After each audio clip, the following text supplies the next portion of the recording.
함께 나눌 말씀은 창세기 15장입니다. 15장 1절 말씀 우리 함께 읽도록 하겠습니다. 15장 1절입니다. 이후에 여호와의 말씀이 환상 중에 아브라함에게 임하여 이르시되 아브라함아 두려워하지 말라. 나는 내 방패여 너의 지극히 큰 상급이니라. 아멘. 오늘 본문 이 창세기 15장은 흔히 우리가 구속사라고 하는 하나님의 구원 역사에서 아주 중요한 본문입니다. 오늘 본문은 로마서 4장의 배경이 됩니다. 우리 로마서 4장 3절 함께 읽겠습니다. 성경이 무엇을 말하느냐? 아브라함이 하나님을 믿음에 그것이 그에게 의로 여겨진 바 되었느니라. 로마서의 핵심 주제는 이신칭의, 즉 믿음으로 의롭다함을 얻는다입니다. 사도 바울이 이신칭의를 설명하면서 근거로 삼는 본문이 바로 오늘 본문 창세기 15장입니다. 이 사실을 염두에 두고 오늘 본문을 함께 보기를 원합니다. 우리 창세기 15장 1절 한 번 더 보시면요. 지금 아브라함은 어떤 마음을 가지고 있습니까? 하나님이 아브라함에게 뭐라고 말씀하십니까? 아브라함아, 두려워하지 말라라고 말씀하시죠. 따라서 지금 아브라함은 무언가를 두려워하고 있음을 알 수 있습니다. 그렇다면 지금 아브라함은 무엇을 두려워할까요?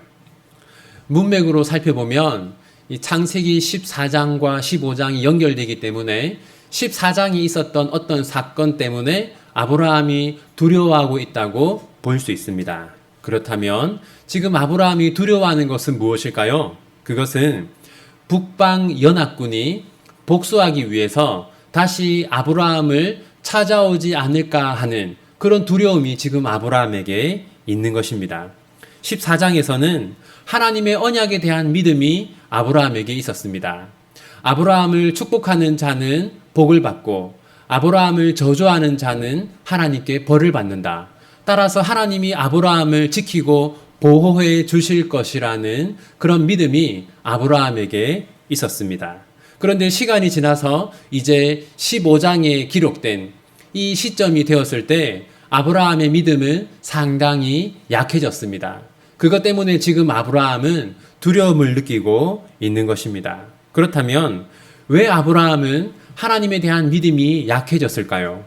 3절을 함께 보겠습니다. 아브라함이 또 이르되 주께서 내게 씨를 주지 아니하셨으니 내 집에서 길린 자가 내 상속자가 될 것이니이다.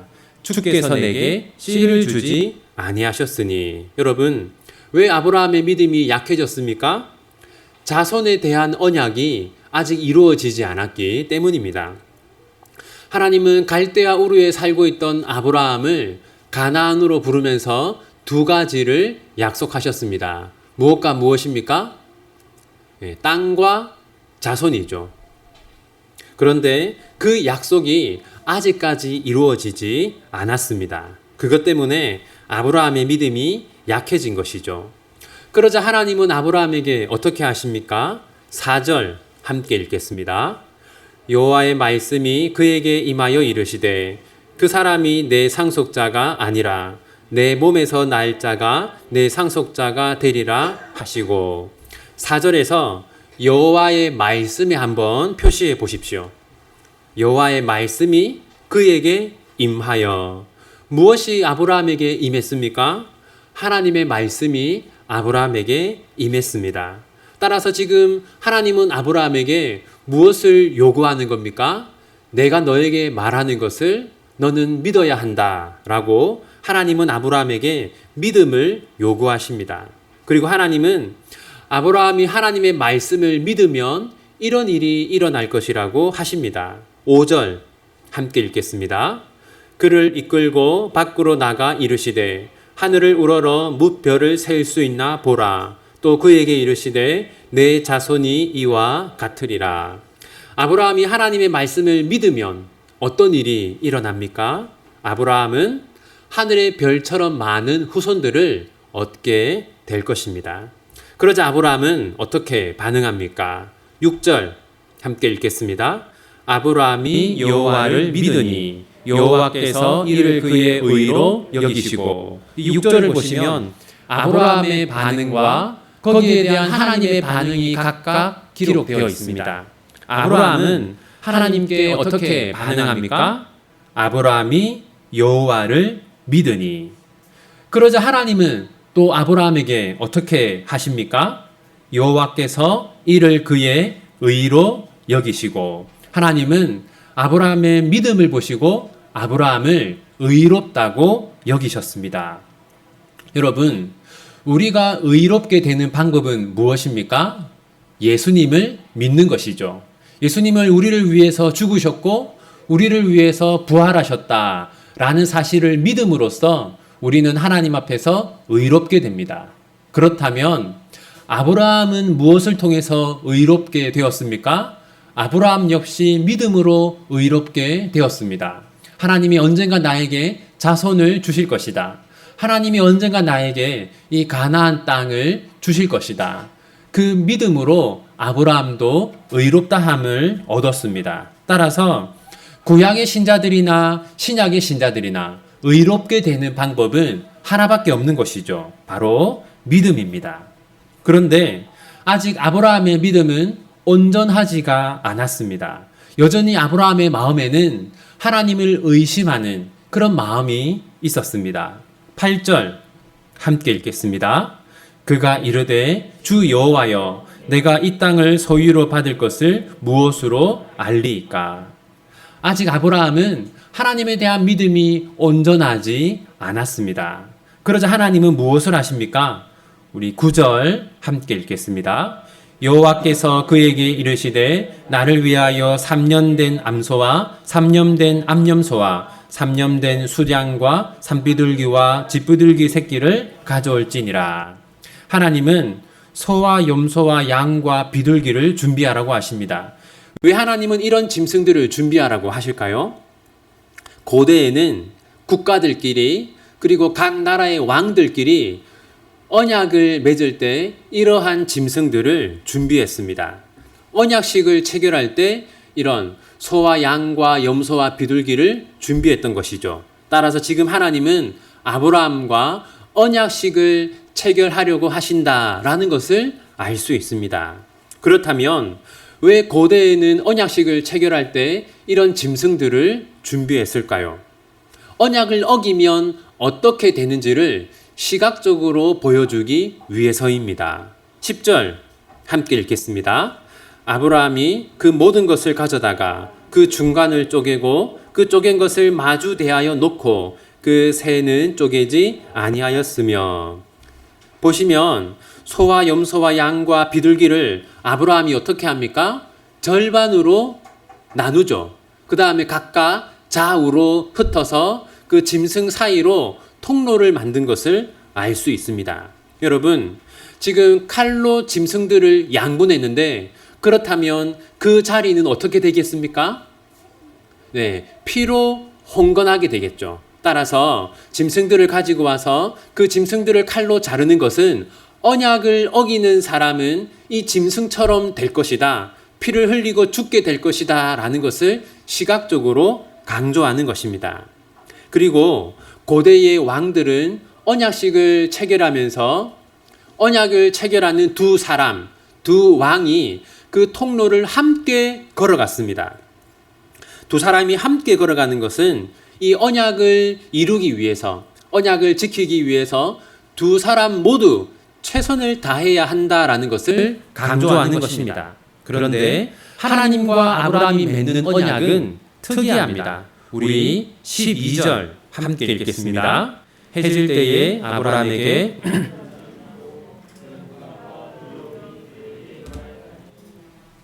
하나님이 아브라함에게 무엇을 주셨습니까? 깊은 잠을 주셨죠. 왜 하나님은 아브라함에게 깊은 잠을 주셔서 아브라함이 잠들게 하셨을까요? 그것은 원래는 언약식을 체결할 때 누가 지나간다고 했습니까? 언약을 체결하는 두 당사자가 함께 지나갑니다. 그런데 하나님은 아브라함을 잠들게 하셔서 아브라함과 함께 지나가는 것이 아니라 하나님 홀로 지나가기 위해서 그것을 위해서 아브라함을 잠들게 한 것입니다. 15장 17절 함께 읽겠습니다. 해가 져서 어두울 때에 연기나는 화로가 보이며 타는 횃불이 쪼갠 고기 사이로 지나더라. 타는 횃불이 지나간 것은 하나님이 지나가신 것을 의미합니다.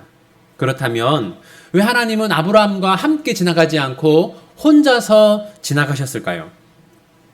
하나님이 아브라함에게 무엇을 언약하셨습니까? 땅과 자손을 언약하셨습니다.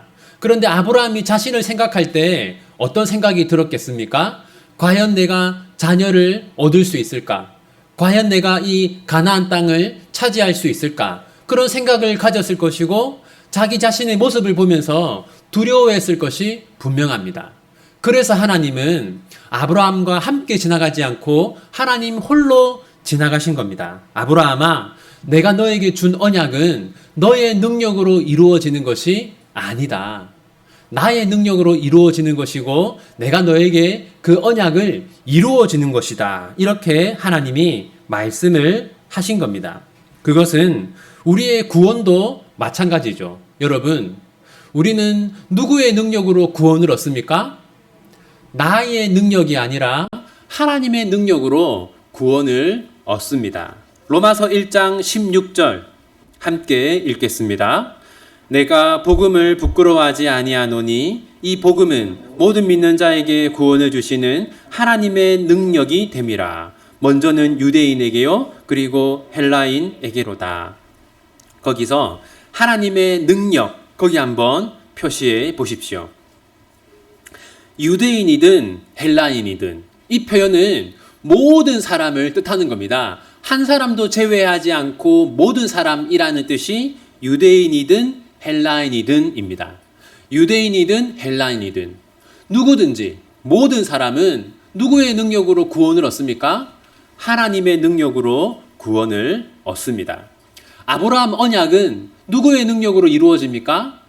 하나님의 능력으로 이루어집니다. 이후에 아브라함이 아무리 나이가 많아도 아브라함이 아무리 약해도 하나님은 아브라함에게 자녀를 주실 겁니다. 왜냐하면 그것은 하나님의 능력으로 이루어지는 일이기 때문이죠. 아브라함은 가나안에서 소수이고 또 가장 힘없는 사람이었습니다. 그럼에도 불구하고 아브라함의 후손들은 가나안 땅을 차지하게 될 겁니다. 왜 그렇죠? 그것은 하나님의 능력으로 이루어지는 일이기 때문입니다. 우리의 구원도 마찬가지입니다. 여러분, 우리가 우리 자신을 보면 우리가 얼마나 부족하고 얼마나 죄가 많고 얼마나 악합니까? 그럼에도 불구하고 하나님은 우리를 구원하실 겁니다. 왜냐하면 우리의 구원은 우리의 능력으로 이루는 것이 아니라 하나님께서 하나님의 능력으로 이루어 주시는 것이기 때문입니다. 그렇다면 왜 하나님은 하나님의 능력으로 우리를 구원하실까요? 로마서 4장 2절 함께 읽겠습니다. 로마서 4장 2절입니다. 만일 아브라함이 행위로서 의롭다 하심을 받았으면 자랑할 것이 있으려니와 하나님 앞에서는 없느니라. 여기 보시면 만약 아브라함이 행위로 의롭다 하심을 받았으면, 이 말은 만약 아브라함이 자신의 능력으로 구원을 얻었으면 아브라함은 무엇을 할 수 있습니까? 자랑을 할 수 있죠. 자기 자신을 자랑할 수 있습니다. 나는 이처럼 능력이 있고 대단한 사람이어서 나는 나의 능력으로, 나의 힘으로 구원을 얻었다. 이렇게 자랑할 수 있어요. 하지만 하나님은 아브라함이 자랑하는 것을 원하지 않으셨습니다. 그래서 하나님은 하나님의 능력으로, 하나님의 은혜로 구원을 이루어 주신 것이죠. 아브라함 언약을 이루신 겁니다. 우리도 마찬가지입니다. 우리 함께 에베소서 1장 6절 함께 읽겠습니다. 이는 그가 사랑하시는 자 안에서 우리에게 거저 주시는 바 그의 은혜의 영광을 찬송하게 하려는 것이라. 아멘. 여러분, 여기 보시면 어떤 은혜라고 말합니까? 어떤 은혜입니까? 거저 주시는 은혜죠. 거저 주시는 은혜. 하나님이 우리를 보시면서 너는 은혜를 받을 만한 자격이 있구나. 너는 은혜를 받을 만한 능력이 있구나. 그래서 하나님이 우리에게 은혜를 베푸신 게 아니라 거저 주신 은혜입니다. 우리 중에 아무도 능력이 있어서 또는 자격이나 조건이 있어서 은혜를 받은 사람은 아무도 없습니다. 거저 주신 은혜죠. 그런데 하나님이 우리에게 은혜를 거저 주신 이유가 뭡니까? 영광을 찬송하게 하려는 것이라. 여러분, 우리에게 아무런 능력도 없고 자격도 없고 공로도 없는데 하나님이 우리에게 은혜를 베푸시고 우리를 구원하신 이유가 무엇입니까? 우리가 하나님께만 영광을 돌리도록, 그것을 위해서 하나님이 그렇게 하신 것이죠. 나는 오직 은혜로만 구원을 받았으니까 앞으로 나는 나 자신을 자랑해서는 안 된다. 이제 내가 사는 동안 자랑할 것은 하나님밖에 없다. 그 말씀을, 그 교훈을 우리에게 주시는 겁니다.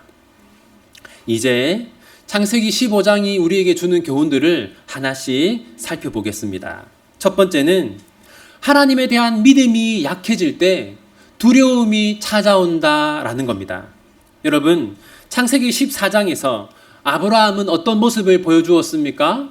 북방 연합군과 용감하게 싸우는 모습을 보여주었습니다. 그 이유는 무엇입니까? 하나님을 굳게 믿었기 때문이죠. 하나님이 나를 지키고 보호해 줄 것이다. 비록 상대방이, 적군이 나보다 훨씬 강력하지만 하나님이 나를 지켜주실 것이다 라는 믿음이 있었기 때문에 그렇게 싸울 수 있었어요.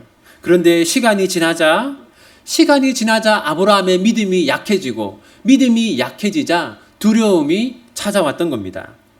사랑하는 성도 여러분, 만약 여러분의 마음에 두려움과 근심이 가득하다면 돌아보십시오. 지금 나의 마음에 하나님에 대한 믿음이 확고하게 있는가? 나는 하나님을 올바르게 믿고 있고 하나님을 바르게 신뢰하고 있는가 하는 것을 한번 살펴보시기 바랍니다. 두 번째는 우리의 믿음은 쉽게 약해진다라는 겁니다. 아브라함은 대단한 믿음을 가진 사람이었습니다. 사실 아브라함은 우리보다 훨씬 더 대단한 믿음을 가진 사람이었습니다. 아브라함은 소수의 군대로 강력한 적군과 싸울 만큼 대단한 믿음을 가진 사람이었습니다. 그런 아브라함의 믿음도 순식간에 약해졌습니다. 우리도 마찬가지입니다. 여러분이 지금은 바른 믿음, 강한 믿음을 가지고 있을지라도 여러분의 믿음이라는 것은 너무나 약해서 언제든지 무너질 수 있다는 것을 기억하시기 바랍니다. 나는 평생 동안 신앙생활을 잘 해왔고 나는 이만큼 성장했고 나는 더 이상 무너지거나 약해지거나 절망에 빠지지 않을 것이다. 여러분, 그런 생각을 절대로 해서는 안 됩니다. 우리 중에 지금 아무리 대단한 믿음을 가지고 있을지라도, 설령 우리가 아브라함처럼 대단한 믿음을 가지고 있을지라도 쉽게 무너질 수 있다는 것을 기억하십시오. 세 번째는 믿음을 굳세게 하는 방법은 하나님의 말씀을 듣는 것이다 라는 겁니다. 믿음이 약해진 아브라함에게 하나님은 어떻게 하셨습니까? 그에게 다시 한 번 더 말씀을 전해주시면서 이 말씀을 믿으라고 하셨습니다. 따라서 우리의 믿음이 약해지지 아니하고 꾸준하게 성장할 수 있는 방법은 하나님의 말씀을 계속해서 읽고 듣는 것입니다. 여러분, 지난 한 주간 하나님의 말씀 가까이 하셨습니까? 그렇다면 여러분이 가까이 한 그 말씀이 여러분의 믿음을 지켜줄 겁니다. 하지만 여러분이 한 주간 동안 하나님의 말씀을 멀리하고 살았다면 그로 인해서 여러분의 믿음은 분명히 약해지고 흔들렸을 것임을 아시기 바랍니다. 네 번째는 우리의 능력이 아니라 하나님의 능력이 우리를 구원한다라는 겁니다. 하나님은 아브라함과 언약식을 체결하셨습니다. 그런데 고대의 왕들은 언약식을 체결할 때 쪼개진 짐승 사이를, 그래서 피가 홍건한 그 자리를 두 당사자가 함께 지나갔습니다. 언약을 지키기 위해서 두 당사자가, 두 사람이 함께 힘을 모아야 한다라는 그런 뜻입니다. 그런데 하나님은 아브라함과 함께 지나가지 않고 하나님 홀로 지나가셨습니다. 왜 그렇습니까? 아브라함 언약을 이루는 것은 아브라함의 능력이 아니라 하나님의 능력이라는 것을 하나님은 강조하신 겁니다. 여러분, 물론 성경을 보면 구원을 위해서 우리 각자가 노력해야 하고 책임을 져야 하는 것들이 분명히 있다고 말합니다. 하지만 정말 근본적인 것을 말씀드리면 사실 우리가 아무리 부족해도 우리가 아무리 연약해도 그래도 하나님은 우리를 구원하실 수 있습니다. 왜 그렇습니까? 구원이라는 것은 우리의 능력이 아니라 하나님의 능력으로 하나님께서 이루시는 것이기 때문입니다. 여러분, 우리 각자가 대단해야지 구원을 얻는 것이 아닙니다. 우리를 구원하시는 하나님이 대단하시기 때문에 우리가 구원을 얻는 것이죠. 다섯 번째는 은혜로 구원받은 신자는 겸손하게 살아야 한다라는 겁니다. 하나님은 우리의 능력이 아니라 하나님의 능력으로 우리를 구원하셨습니다. 왜 그렇습니까? 우리가 우리 자신을 자랑하지 않고 하나님만 자랑하기를 원하셨기 때문입니다. 겸손하게 살기를 원하셨기 때문이죠. 그런데 여러분, 겸손에는 하나님께 영광을 돌리는 것, 그것만 있는 것이 아닙니다. 겸손의 첫 번째 요소가 자신을 자랑하지 않고 하나님만 자랑하는 것이라면 겸손의 두 번째 요소는 어려운 이웃을 돌아보는 것입니다. 우리 함께 빌립보서 2장 3절과 4절을 보겠습니다. 두 절 말씀 함께 읽겠습니다. 아무 일이든지 다툼이나 허영으로 하지 말고 오직 겸손한 마음으로 각각 자기보다 남을 낮게 여기고 각각 자기 일을 돌볼 뿐더러 또한 각각 다른 사람들의 일을 돌보아 나의 기쁨을 충만하게 하라. 여러분, 거기 보시면 겸손한 마음이라는 것은 어떤 마음을 뜻합니까? 겸손한 마음으로 각각 자기보다 남을 낮게 여기고, 여기서 낮게 여긴다라는 것은 문맥적으로 중요하게 여긴다, 이렇게 보시면 됩니다. 여러분, 대부분의 사람들은 누구를 가장 중요하게 생각합니까? 자기 자신이죠. 또 누구를 가장 중요하게 생각합니까? 자기 가족들. 그래서 언제나 어떻게 하면 내가 행복하게 살 수 있을까? 또는 우리 가족이 행복하게 살 수 있을까? 그런 것만을 생각합니다. 왜냐하면 나와 내 가족이 가장 중요하기 때문이죠. 그런데 성경은 바로 그것이 교만한 마음이라고 말합니다. 그리고 겸손한 마음이란 뭐냐? 나와 나의 가족뿐만 아니라 내 곁에 있는 사람들, 우리 이웃들, 우리 교회 지체들의 삶도 중요하게 여기는 것이 바로 그것이 겸손이라고 말합니다. 그래서 2장 4절에서 뭐라고 말합니까? 각각 자기 일을 돌볼 뿐더러 또한 각각 다른 사람들의 일을 돌보라, 이렇게 말합니다. 여러분, 교만한 사람은 어떤 사람이냐? 자기만 중요하게 생각하는 사람입니다. 겸손한 사람은 어떤 사람이냐? 내 곁에 있는 사람들도 중요하게 여기는 사람입니다. 그러므로 하나님이 우리를 은혜로 구원하신 이유는 크게 두 가지죠. 첫 번째는 우리에게 은혜를 베푸신 하나님을 찬양하면서 살아가는 겁니다. 두 번째는 하나님께 받은 은혜를 우리 곁에 있는 이웃들에게 나누어 주는 것. 바로 그것이 겸손한 삶이고 하나님은 우리에게 은혜를 베푸신 이유입니다. 이제 말씀을 맺겠습니다. 우리는 하나님의 능력으로 하나님의 은혜로 구원을 받았어요. 왜 하나님은 우리의 능력이 아니라 하나님의 능력과 하나님의 은혜로 우리를 구원하셨을까요? 그것은 우리가 겸손하게 살기를 원하셨기 때문입니다. 그렇다면 겸손한 삶이란 무엇입니까? 첫 번째는 하나님께 영광을 돌리는 삶이고, 두 번째는 우리 곁에 있는 이웃들, 우리 교회 안에 있는 지체들을 돌보는 삶을, 섬기는 삶을 사는 것입니다. 그러므로 우리는 하나님이 가장 기뻐하고 하나님이 가장 사랑하는 사람이 어떤 사람인가 하는 것을 알 수 있습니다. 어떤 사람입니까? 겸손한 사람입니다. 그래서 성경을 보면 하나님은 겸손한 사람들에게 다음과 같은 것을 약속하셨습니다. 함께 보겠습니다. 우리 시편 17절 함께 읽겠습니다. 여호와여, 주는 겸손한 자의 소원을 들으셨사오니 그들의 마음을 준비하시며 귀를 기울여 들으시고, 여호와여, 주는 겸손한 자의 소원을 들으셨사오니. 하나님은 어떤 사람들의 기도를 들으십니까? 겸손한 사람들의 기도를 들으십니다. 두 번째로 시편 22편 26절 함께 읽겠습니다. 겸손한 자는 먹고 배부를 것이며 여호와를 찾는 자는 그를 찬송할 것이라. 너희 마음은 영원히 살지어다. 겸손한 자는 어떻게 됩니까? 먹고 배부를 것이다. 이 말은 하나님은 겸손한 자들에게 필요한 것을 공급해 주신다라는 겁니다. 마지막으로 시편 147편 6절 함께 읽겠습니다. 여호와께서 겸손한 자들은 붙드시고 악인들은 땅에 엎드러뜨리시는도다. 아멘. 겸손한 자들은 붙드시고, 여러분, 하나님은 겸손한 자들을 이 땅에서 붙들어 주십니다. 그러므로 사랑하는 비전교회 성도 여러분, 여러분 모두 겸손한 삶을 사시기를 바랍니다.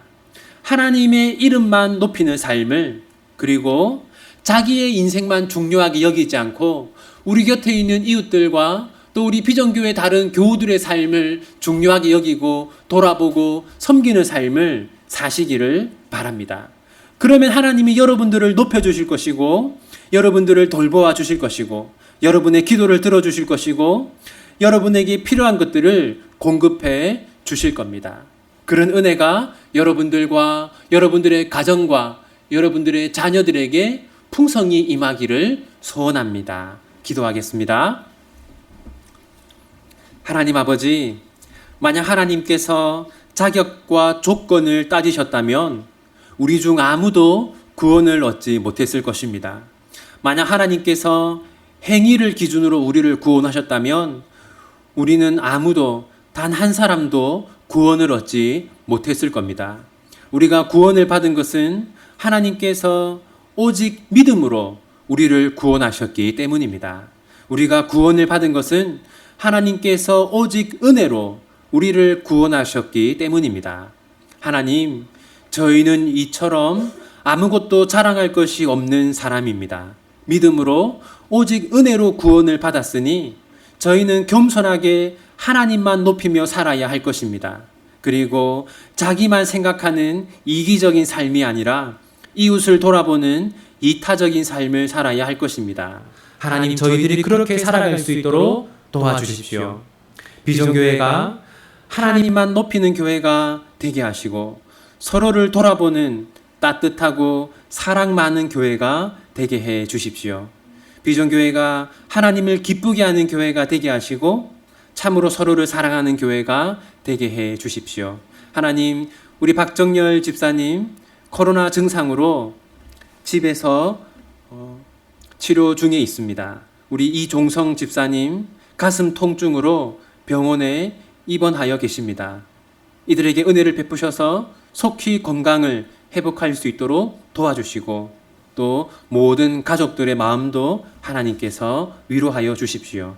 우리 비전교회 모든 성도들 몸과 마음과 또 저들의 삶을 하나님께서 늘 은혜로 지켜주시기를 소원합니다. 이 모든 건 예수님의 이름으로 기도합니다. 아멘.